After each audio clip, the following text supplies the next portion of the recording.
कैसे बेटी बचेगा? बाप के सामने बेटी को खींच रहा है और बोले ना कि हम तो सुन रहे थे, यहाँ तो देखे जरा। Once again, a female student's dignity has been violated in Patna, the capital of Bihar.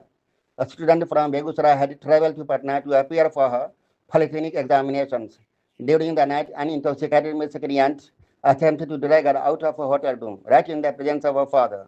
She was saved only because the commotion woke her father from his sleep. When the helpless father recounted his ordeal to members of the media, he broke down in tears. The Rupaspur police have arrested one accused named Satendra Kumar in connection with this case. This incident has exposed the lax internal security protocols and negligence prevailing within the hotels in Patna. In addition to investigating the crime itself, the police have now initiated an inquiry into the hotel's operation as well. The father also mentioned that his daughter's mother was originally supposed to accompany her. Had she done so, a tragedy would likely have ensued. अगर मेरा नींद नहीं टूटा, मेरी बच्ची को उठा के ले जाते। हम घर किस मुंह से जाते यहाँ से घर? हम 11 बजे रात को आए, यहाँ पर होटल में एक कमरा बुक किए जिसका 103 नंबर रूम नंबर है। आईडी कार्ड लिए, 1000 रुपया लिए। हमको बोले 8 बजे रूम खाली कर दीजिएगा। हम बोले ठीक है, 10 बजे एग्जाम है, 8 बजे आपका खाली कर देंगे। हम 11 बजे चाबी लिए, गए रूम में, अपना लगाए, लॉक कर दिए और सो गए। 12:48 में दारू पी के एक लड़का आया, मेरा रूम खोल के अंदर घुस गया। हम और मेरी बेटी सुतल थे। बेटी की ज़बरदस्ती मेरे बेटी को हाथ पकड़ के खींच रहा था, बाहर निकलो बाहर निकलो। तो हमको नहीं उठाया। एकाएक मेरा आँख खुल गया तो हम देखे जी लड़की कौन है। हम बोले क्या बात है? तो बोला जी आपको बेल बजा रहे थे, इसका है न उठे। हम बोले 1 बजे रात का है, मेरे रूम का बेल बजा रहे थे। अब तो ये लड़की कौन है आपके साथ में? हम बोले तो मेरी बेटी है। तो आपको अगर सस्पिशन था तो समय में वेरीफाई कर लेते, जिस समय हम आए उसका भी आधार कार्ड ले लेते।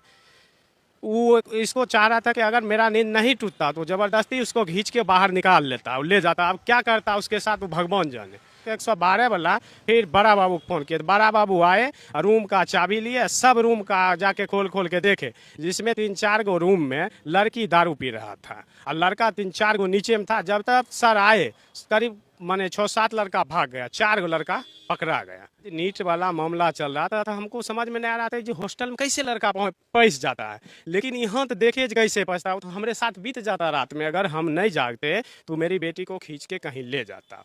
वो बोल रहा था, जो लड़का पकड़ा है बार बार बोलता है कि हमको होटल का मैनेजर गाड़ी लेके बुलाया था। अब गाड़ी कहाँ है नहीं है वो बोलवे। थाना में आवेदन दिए हैं, लेकिन वो हाँ करेंगे। लेकिन ये जो जिनका होटल है, हमारे मोबाइल पे फ़ोन बार बार रखा है कि एप्लीकेशन दिए हैं, एप्लीकेशन हाँ धमकी मिल रहा है, एप्लीकेशन दिए, उसमें मेरा मोबाइल नंबर है। इसमें बार बार हमको फ़ोन करके कहते हैं कि जो उन एसएसबी का कमांडेंट हैं, सो आप यहाँ पटना आके लड़िएगा केस। अब क्या, हाँ अब क्या करें सर, हम इतना बड़ा आदमी हैं, हम अगर बेटी के साथ में थे, अगर एक बाप अपना बेटी का आबरू नहीं बचा, एकदम लड़ेंगे सर। शरीर गल जाएगा लेकिन लड़ेंगे इसके खिलाफ। इसके क्या करें सर, हम तो देखे, बोले ना कि सुन रहे थे कि नीट छात्रा के साथ क्या हुआ, लेकिन यहाँ तो हमारे साथ में हो रहा था। अगर मेरी बच्ची रात उठ जाता, अगर मेरा भतीजा यहाँ बगल में नहीं रहता तो हम लोग को भी मार के बिक देता। पता ही नहीं चलता मेरा घर वाला कौन होटल में रुका था, नहीं रुका था, कहाँ था, कोई रुपये नहीं मिल पाता। कैसे सुरक्षित? एक बाप के सामने उसके बच्ची को जबरदस्ती खींच रहा है। अब मान लीजिए सर हम प्लेटफॉर्म पर सोते, लेकिन सोचे कि 1000 रुपया लगेगा, होटल में निश्चित रहेंगे, रात भर आराम से सोएंगे, सुबह में चल जाएगी बच्ची परीक्षा दे। लेकिन जिस बच्ची को 12 बजे 1 बजे के बाद टॉर्चर हुआ, वो रात भर रोती रही, वो क्या एग्जाम देगी? वो सुबह तक रोती रही है। अगर मेरा नींद नहीं खुलता तो बच्ची कहाँ ले जाता हमको पता, हमको भी न पता कर देता है।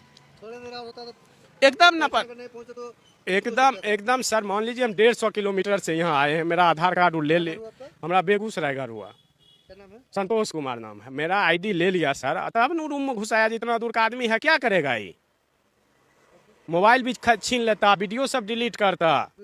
हम वीडियो मोबाइल में रखिए, रजिस्टर हाँ मेरे रूम में पैसा है, उस वक्त का वीडियो है उसका। रजिस्टर पर मेरा खाली दस्तखत करा लिया है संतोष कुमार, नहीं मेरे पीछे में लिखा है कहाँ का है, नहीं है मेरा आधार नंबर, मोबाइल नंबर, वो कुछ एंट्री नहीं किया है अपने रजिस्टर में। इसका क्या दर्शाता है? इससे क्या दर्शाता है कि अगर मेरे साथ कुछ अनहोनी हो जाता तो हम तो पता नहीं चल पाता घर पे, जो कहाँ गया नहीं गया क्या हुआ। 23 मई 2026 को रूपसपुर थाना में एक लिखित आवेदन वादी द्वारा दिया गया था, जिसमें उनके द्वारा बताया गया कि वो अपनी एक बच्ची को पॉलिटेक्निक का एग्ज़ाम दिलाने के लिए रूपसपुर थाना क्षेत्र के अंतर्गत एक होटल में रुके हुए थे। और चूँकि वो दूसरे ज़िले से आए हुए थे तो स्वाभाविक है कि उनको यहाँ पर रात्रि विश्राम करना था। और इसके लिए उन्होंने होटल हिडन विला में, जो रूपसपुर थाना क्षेत्र के अंतर्गत आती है, एक कमरा किराए पर लिया था। अपनी पुत्री के साथ उसमें रुके थे, लेकिन उसमें मध्यरात्रि में एक घटना घटित हुई। उसमें एक व्यक्ति जो नशे की हालत में भी था, वादी के कमरे में घुसा और उनकी पुत्री के साथ उसने छेड़छाड़ करने की घटना को अंजाम दिया था। और वादी के द्वारा इसमें 112 पर फ़ोन करके पुलिस को सूचित किया गया था। तुरंत पुलिस मौके वारदात पर पहुंची और इसमें एक FIR रूपसपुर थाना में 378/26 बिहार मद्य निषेध एवं उत्पाद अधिनियम की धारा 37, पोक्सो अधिनियम की धारा 8/12 और BNS की धारा 74, 329, 351 और 3 सतलुज एक्ट के तहत दर्ज की गई थी।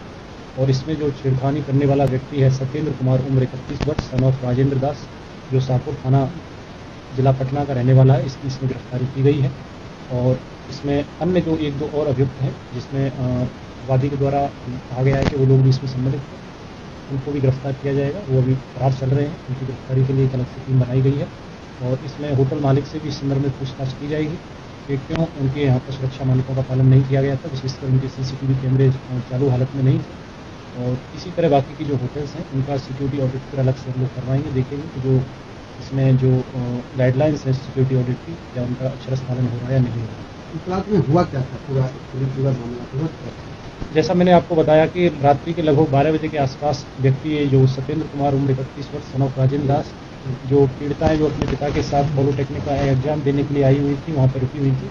उनके गेट को खोला गया था और उसमें उनके द्वारा उस समय छेड़खानी की घटना को अंजाम देने की कोशिश की गई थी। लेकिन वादिनी के पिता द्वारा, जो वादी हैं इसमें, जो फादर हैं बच्चे के, उनके द्वारा उसमें हमला किया गया और फिर 112 सर, शराब पार्टी की भी बात आई है होटल में। शराब पार्टी की बात नहीं है, शराब पिए हुए था ये व्यक्ति। अब ये कहाँ से पी के आया था, ये जांच का विषय है। नहीं, रूम में अकेला ही था उस टाइम पर, लेकिन इसके सहयोग में अभी कुछ कैमरे हम लोग देख रहे हैं, क्योंकि कैमरा तो होटल में था नहीं, बट उसमें जो फुटेज बनाई गई है उसमें लग रहा है कि 2 से 3 व्यक्ति अन्य भी हैं। लेकिन मुख्य जो अभियुक्त है इसका, वो पुलिस के द्वारा अरेस्ट कर लिया गया है, सत्येंद्र कुमार। सत्येंद्र कैसे पहुंचा सर होटल के फर्स्ट फ्लोर तक? क्या वो कमरे उस होटल में रुका था या फिर कैसे वो उस होटल के कमरे पर था? नहीं, ये होटल में वहीं पर काम करता था। होटल में, ये तो होटल मालिक बताएंगे इस फैसले में, या उसके जो भी मैनेजर हैं उनसे और इसमें विस्तृत पूछताछ की जाएगी किस परिस्थिति में व्यक्ति इनके यहाँ पे आया था। और अन्य जो व्यक्ति भी हैं भागे हैं, जो फरार चल रहे हैं, उनसे क्या इनका रिलेशन है, ये सारी चीज़ें बताएंगे। ना लड़कियाँ कोई बराबर, कई अवैध ऐसे होटल चल रहे हैं जिसका कोई मानक नहीं है और लगातार ऐसी घटना घट रही है, तो इसको लेकर के रोकथाम करने के लिए क्या कार्रवाई करेगी पटना पुलिस? नहीं, लगातार कई तो नहीं चल रहे हैं, कुछ होटल्स हैं जिनकी शिकायत आती है। लगातार ऐसी कोई घटना नहीं हुई है, क्योंकि ये मामला आया है हम लोगों के संज्ञान में, तो तुरंत इसमें कार्रवाई भी पुलिस के द्वारा की गई है। लेकिन आपका प्रश्न सही है कि ऐसी होटल जिनमें सुरक्षा मानकों को ध्यान में नहीं रखा जा रहा है, उनको हम अलग से नोटिस भी देंगे। विशेषकर जैसे कि CCTV कैमरे हैं, फायर का उनका ऑडिट है, या कोई भगदौड़ हो जाए तो उसमें उनका एग्जिट और एंट्री जो अलग अलग गेट होने चाहिए, इस तरह से जो मानक होते हैं